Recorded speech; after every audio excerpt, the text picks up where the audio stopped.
The quantum being glided through Neptune Station's crowded marketplace, her presence causing waves of terror in her wake. Zara's skin rippled with patterns of starlight, her midnight black hair floating as if suspended in zero gravity despite the station's artificial gravity. Every step she took left traces of quantum energy, tiny sparkles that dissipated into nothingness, marking her as one of the most feared beings in the known galaxy. The crowd parted before her like a cosmic tide, mothers clutching their children, merchants securing their wares, and security officers discreetly reaching for their weapons. Zara had grown accustomed to the fear, though it never ceased to pain her. Her kind, the quantum-enhanced stellari, were viewed as living weapons, capable of manipulating the very fabric of reality with a mere thought. James Harrison was elbow-deep in the station's primary power coupling when his diagnostic pad began screaming alerts. The reading made no sense. Quantum fluctuations in a section of the station that housed no quantum technology. As chief engineer of Neptune Station, he knew every bolt and circuit of the massive structure, and something was definitely wrong. "Control, this is Harrison," he called into his comm. "I'm picking up some strange readings in Section 7. Going to check it out." "Negative, Harrison," came the immediate response. "We have reports of a stellari in that section. Security is handling it." James frowned, his curiosity overtaking his sense of self-preservation. "A stellari? This far out? I'm already here. Might as well take a look." He ignored the protests from Control and made his way to Section 7.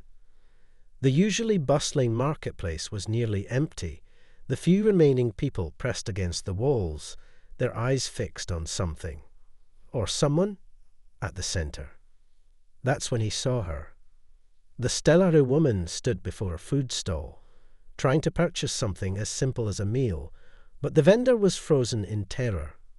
James had heard stories about the quantum-enhanced beings, tales of entire planets reduced to atomic dust, of time itself being twisted and broken. But as he watched this woman's shoulders slump in resignation, all he saw was loneliness. Without thinking, James stepped forward. "I'll have 2 of whatever she's ordering." The marketplace fell into absolute silence. The stellari woman turned, her eyes meeting his. They were like looking into the heart of a nebula, swirling with colors that shouldn't exist in nature. Her expression shifted from surprise to suspicion to curiosity. "You shouldn't," she said, her voice carrying harmonics that made James's spine tingle. "Your kind tends to die when they get too close to mine." James shrugged, maintaining eye contact. "My kind also tends to die when they try to repair quantum drives without proper shielding, but I do that every Tuesday." He turned to the trembling vendor. 2 bowls of Jovian noodles, please. I'm buying." The vendor's hands shook as he prepared the food, nearly spilling the broth twice. James pretended not to notice, instead focusing on the fascinating way quantum energy seemed to dance across the stellari's skin. "I'm James Harrison," he said, offering a friendly smile. "Chief engineer of this somewhat paranoid station." "Zara," she replied after a moment's hesitation. "Though I suspect you've heard me called worse things." "Planet Breaker? Reality Ripper?" "Yeah, those names get thrown around."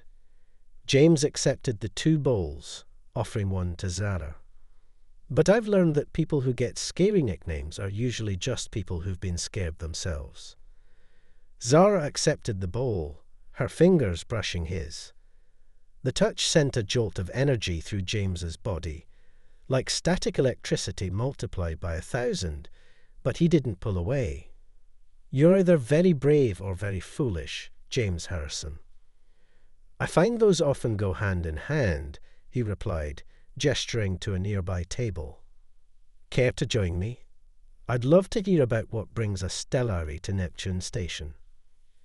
As they sat down, James noticed security officers positioning themselves around the marketplace, their weapons trained on Zara. She noticed too, but seemed to ignore them with practiced ease. "I'm looking for something," Zara said, her voice lowered. "Something that was stolen from my people. Something that could either save us or destroy us all." James leaned forward, intrigued. "And you think it's here, on Neptune Station?" "I know it is." Zara's eyes flickered to the security officers. "But I'm not the only one looking for it.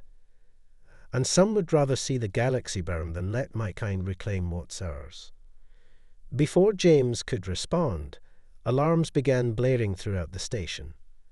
Emergency lights bathed everything in red, and the station's AA announced in its calm voice, "Warning, quantum containment breach detected. All personnel evacuate Section 7 immediately." Zara stood so quickly her chair clattered to the floor. "They're here," she whispered, her skin beginning to glow brighter. "The hunters. They found me." James should have run. Every rational part of his brain screamed at him to evacuate with the others.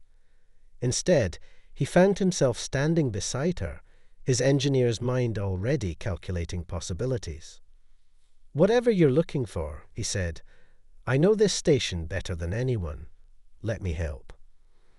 Zara turned to him, her nebula eyes wide with surprise. "You don't understand. The hunters will kill anyone who helps me. They'll make an example of you." James grinned, already pulling out the station's schematics on his pad. "Well, they'll have to catch us first. And I didn't become chief engineer by being easy to catch." As the sounds of heavy boots and energy weapons echoed through the marketplace, James saw something he never expected to see on a stellari's face: hope. The hunt was on, and somehow James Harrison had just volunteered to help the galaxy's most feared being steal back a weapon that could reshape reality itself. It wasn't exactly how he'd planned to spend his Tuesday, but as quantum energy crackled around them and Zara's hand found his, he couldn't bring himself to regret it. The adventure was just beginning, and the galaxy would never be the same. The maintenance tunnels of Neptune Station thrummed with emergency power as James led Zara through the labyrinth of service corridors. His engineer's badge gave them access to areas the hunters wouldn't expect, but he knew it was only a matter of time before they were found. "The quantum signature is stronger this way," Zara whispered, her luminescent skin providing the only real light in the darkness. She moved with an otherworldly grace, her feet barely touching the ground. "Whatever they're storing here, it's massive." James checked his pad, frowning at the readings. These energy levels shouldn't be possible. The station's containment systems weren't built for this kind of power. He glanced at Zara. "What exactly are we looking for?" Zara hesitated, her nebula eyes swirling with concern. "We call it the heart of stars. It's part of what makes us what we are. The source of our quantum nature." She touched the wall, leaving traces of starlight. "The hunters stole it decades ago, using it to create weapons against my people. But they don't understand its true nature." An explosion rocked the station, sending them both stumbling. James steadied Zara, ignoring the electric sensation that coursed through him at the contact. "They're getting closer." "James." Zara grabbed his arm, her expression intense. "You need to understand something. If they catch us, catch me, they won't just kill us. They've used me to find my people, to finish what they started." "What did they start?" "Genocide." The word hung heavy in the recycled station air. James had heard rumors about the disappearance of stellari from known space, but genocide. That wasn't in any official record. Another explosion, closer this time. The station's AI calmly announced, "Warning, hull breach detected in Section 9. emergency protocols engaged. That's not good, James muttered, studying his pad. They're not just looking for us. They're systematically destroying the station's infrastructure. If they breach the wrong section, everyone dies, Zara finished. They don't care about collateral damage. They never have. James made a decision. There's a quantum containment vault in the lower levels. High security, off the main grid. If they're storing anything as powerful as you describe, that's where it would be. Lead the way. They moved quickly through the tunnels, James's knowledge of the station's layout proving invaluable. But as they descended deeper, the air grew thicker with tension. Zara's glow intensified, responding to her anxiety. Stop. She suddenly pulled James back, just as a beam of deadly energy scorched the wall where he would have been. Fand you? A gravelly voice echoed through the corridor. 3 figures emerged from the shadows, wearing armor that seemed to absorb light itself. Hunters. Their weapons hummed with an ominous energy that made James's teeth ache. Step away from the abomination, the lead hunter commanded, aiming at James. This doesn't have to be your death, human. James felt Zara's hand tighten on his arm.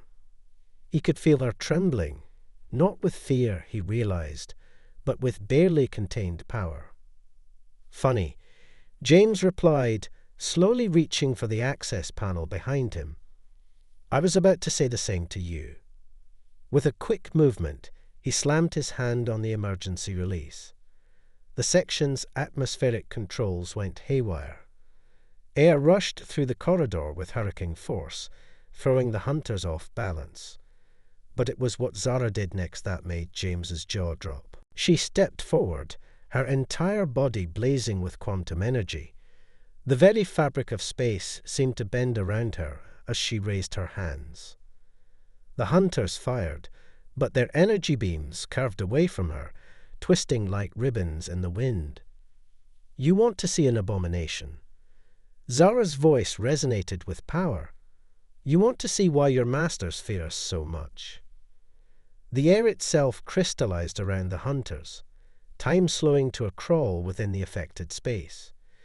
James watched in awe as they were trapped in a moment, their expressions frozen in a rictus of horror. But something was wrong. Zara's power was growing, spreading, becoming unstable.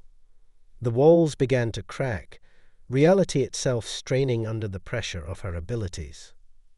Zara. James fought against the quantum turbulence to reach her. Zara, you have to stop. The station can't take this. She turned to him, her eyes now pure energy. I can't. The power.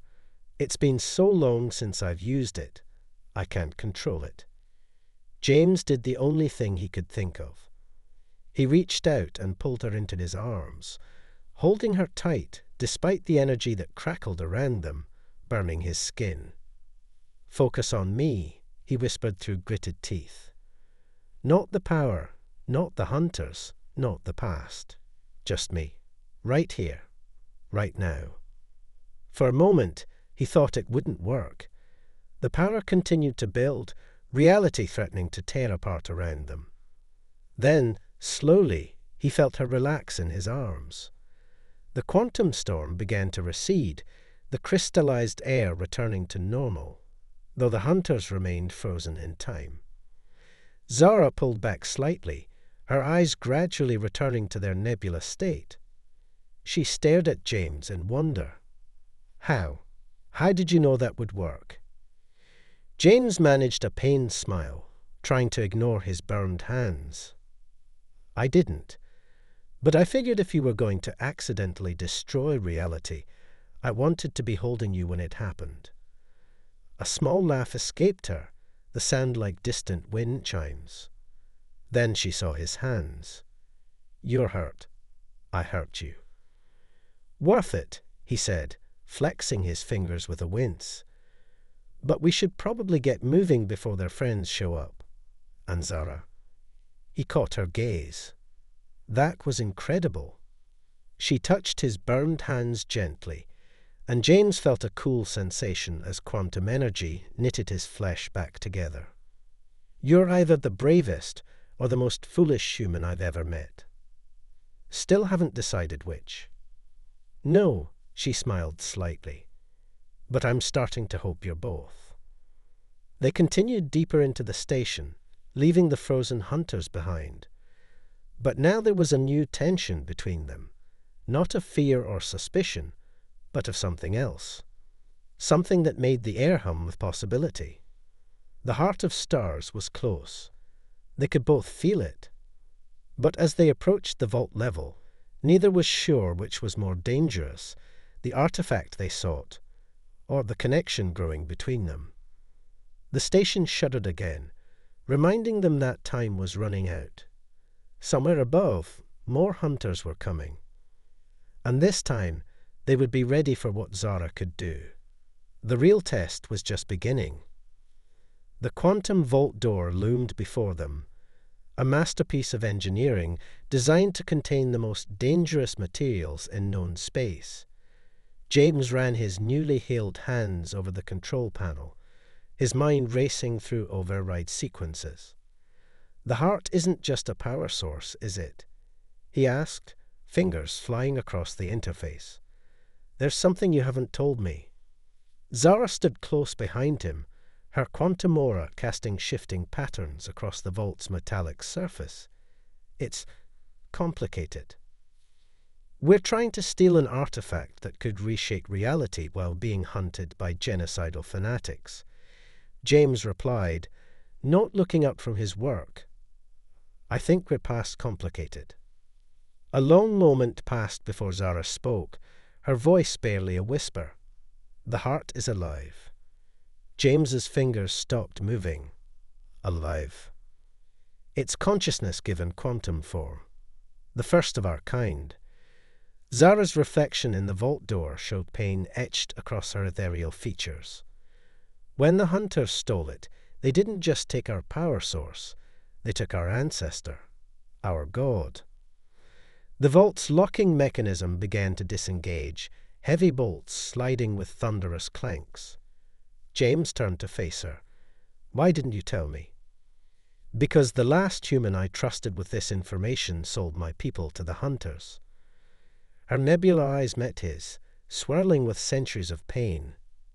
"He was like you, kind, curious, seemingly accepting of what I was. And then he betrayed everything." The final lock disengaged, but neither moved to open the vault. James stepped closer to Zara, close enough to feel the energy emanating from her skin. "I'm not him." "No," she agreed softly. "You're not. And that terrifies me more than the hunters ever could." The moment was shattered by a station-wide announcement. "Warning. Quantum core destabilization detected. Station-wide evacuation protocols initiated. Time to critical failure. 15 minutes. "They're desperate," Zara said, moving toward the vault door. "They'd rather destroy the station than let us reclaim the heart." James grabbed her arm. "Wait. The quantum core's containment field is tied into every major system on the station. If it goes, everyone dies," Zara finished. "Thousands of innocent people." They stared at each other, understanding passing between them. James spoke first. "You get the heart. I'll stabilize the core." "No." Zara's grip on his arm tightened. "The radiation levels in the core chamber will be lethal. Even if you succeed, you won't survive." "I'm the chief engineer," James said with a slight smile. "It's literally in my job description to keep this station from exploding." He touched her face gently, marveling at how the quantum energy felt warm rather than burning now. "Besides, your people have waited long enough for justice." Zara pulled him close, pressing her forehead to his. The contact sent waves of sensation through both of them, quantum energy and human emotion intertwining. "There are other solutions. Let me use my power toe." To what? Freeze time around the whole station. We both saw what happened earlier. Using that much power could tear reality apart. James pulled back slightly, his expression serious. This is my choice, Zara. Let me make it. Before she could protest further, he kissed her. The sensation was indescribable. Like touching a star, like falling through space, like every moment of his life had been leading to this one point in time. When they separated, Zara's skin was glowing brighter than ever. "Don't you dare die, James Harrison," she whispered. "I've spent too long running from connections to lose this one now." "Yes, ma'am." He stepped back, already checking his pad for the fastest route to the core. "When this is over, I expect you to tell me everything about your people, preferably over dinner. When this is over, I'll show you the nebula where I was born." She turned to the vault, quantum energy gathering around her hands. "Now go. Save your people while I save mine." James ran, her words echoing in his mind. The station shuddered around him, systems failing as the quantum core's instability spread. He pushed himself harder, ignoring the growing heat and the warnings from his pad about radiation levels. Behind him, he heard the vault door opening, followed by a surge of power that made every molecule in his body resonate. The heart of stars had awakened. Through his comm, he heard chaos erupting throughout the station. Security feeds showed hunters converging on the vault level, only to be met with displays of quantum power that defied comprehension. Zara was holding nothing back now. As he reached the core chamber's outer doors, James allowed himself a moment to pray, not to any human god, but to whatever quantum consciousness waited in that vault. "Keep her safe," he whispered. "Whatever happens to me, keep her safe." The doors opened, revealing the nightmare within. The quantum core was a maelstrom of energy, its containment field failing in spectacular fashion. Warning symbols flooded his pad's screen, all screaming the same message. Entering the chamber meant death. James took a deep breath, thinking of nebula eyes and the taste of starlight. "Well," he muttered, stepping forward, "at least it'll be one hell of a story to tell on our second date." The chamber doors closed behind him with horrifying finality.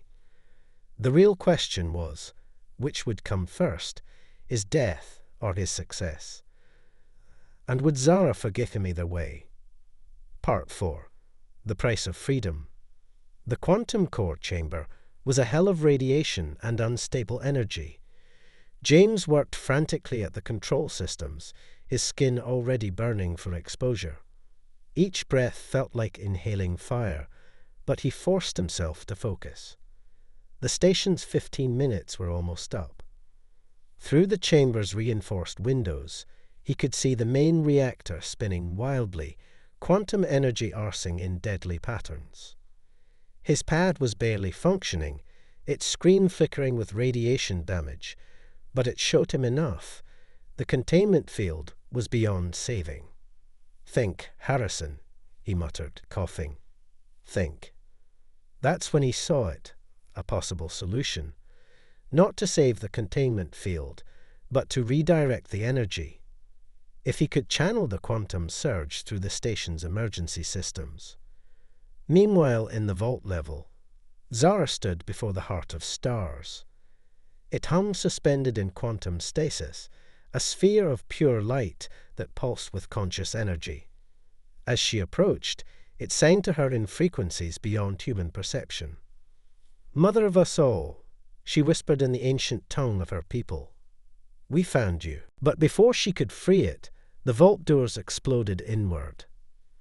A dozen hunters poured through, led by a tall figure in ornate armor. Grand Marshal Victor Roth, the architect of her people's near extinction. "How fitting," his amplified voice boomed. "The last free stellari, come to die with her god."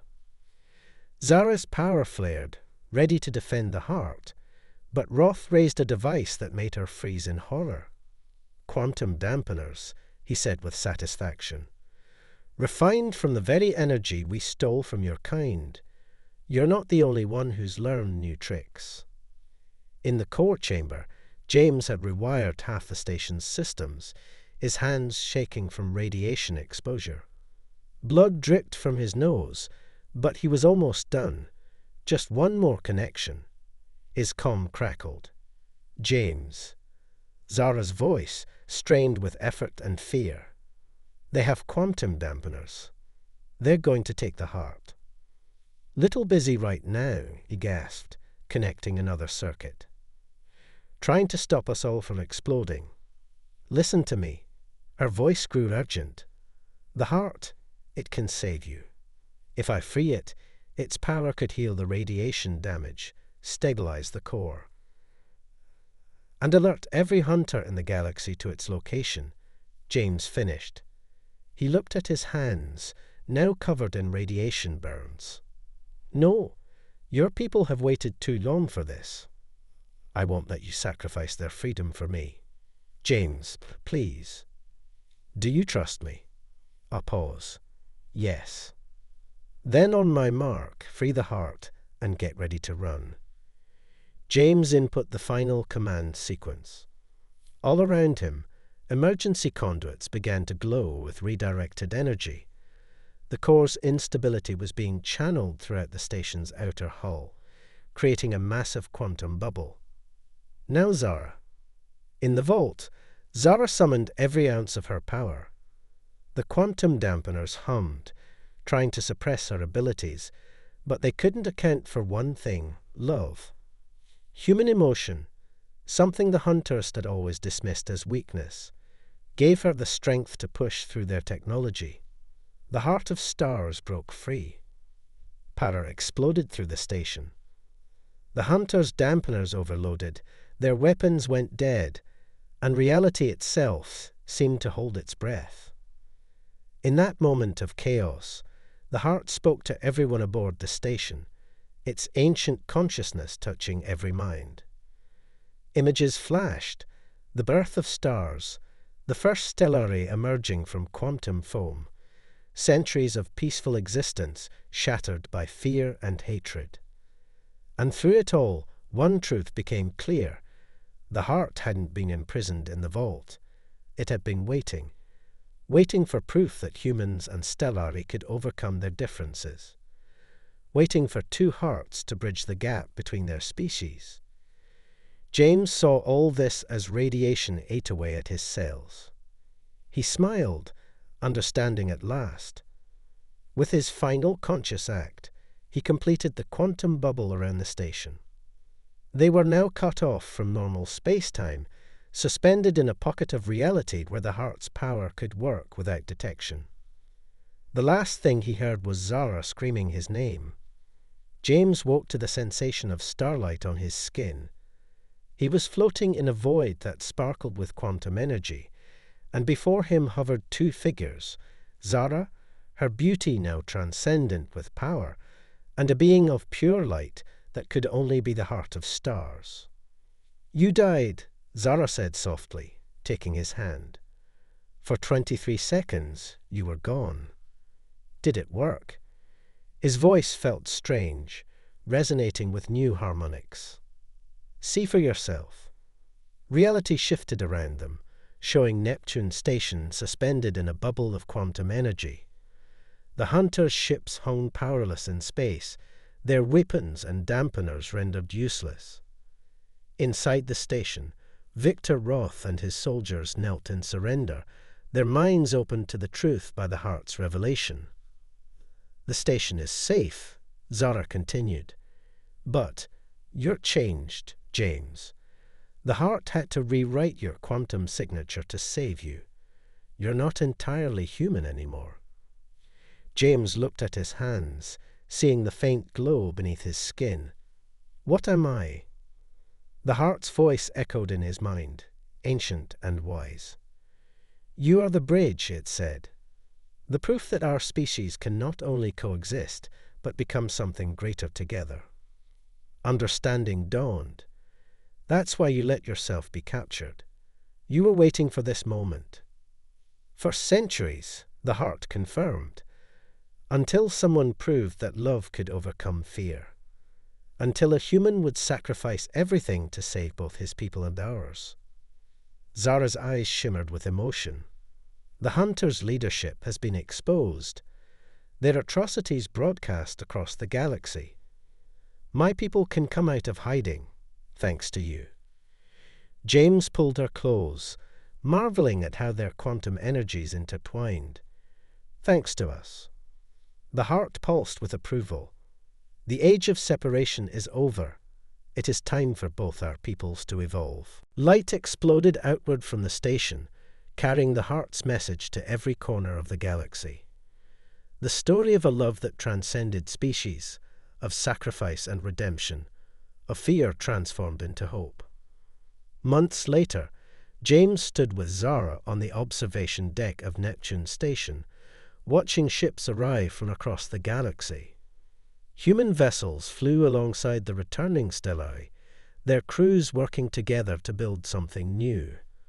The station had become a symbol of unity, the first of many bridges between their peoples. Having second thoughts, Zara asked, noticing his contemplative expression. About becoming part quantum being. James turned to her, his slightly glowing skin matching the patterns that danced across hers. Only about why it took humanity so long to realize that fear is a poor substitute for understanding. He pulled her into a kiss that sent sparkles of energy through the air around them. When they separated, Zara smiled. Ready to see that nebula I promised you?